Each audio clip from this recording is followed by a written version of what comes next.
नहीं ना तो सोच भाई खड़े रहो। मोला ए डहाने हुकारो चाही ए रा भाई रे।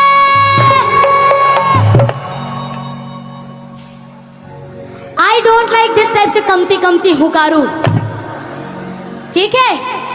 ऐसे हुकारू मिलना चाहिए कि पूरा छत्तीसगढ़ हिल जाए। ए भाई रे, अरे अड़गा टूटे पड़गा टूटे औ भूरी गैया छांदे रे। अड़गा टूटे पड़गा टूटे औ भूरी गैया छांदे रे। औ वहां निकलिस गोकुल कन्हैया भागे भूत मसान रे।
गुरिया औ हमर भौजी कारी रे।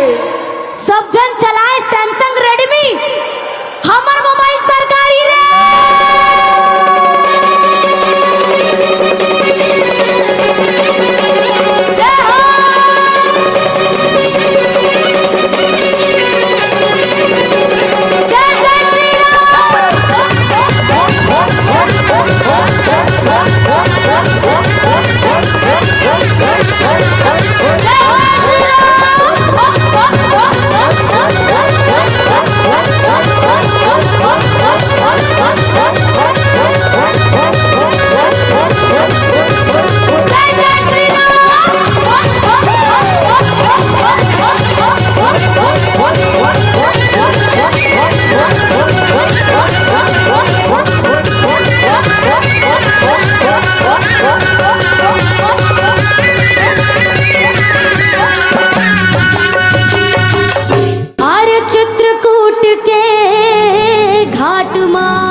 तुलसीदास चंदन घिसे तिलक लेत रघुबीर।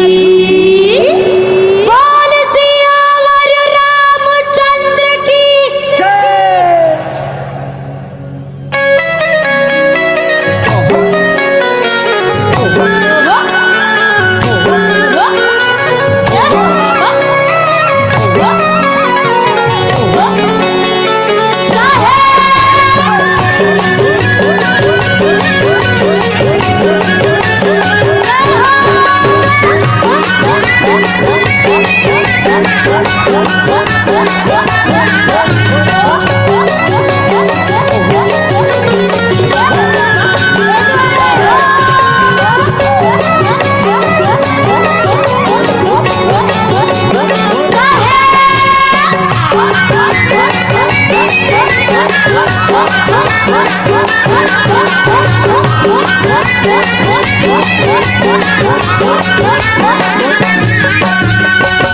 ये आखिरी तो है, ऐसे हुकारू आना चाहिए ना कि क्या बताऊं मैं, खुद ही समझ जाओ।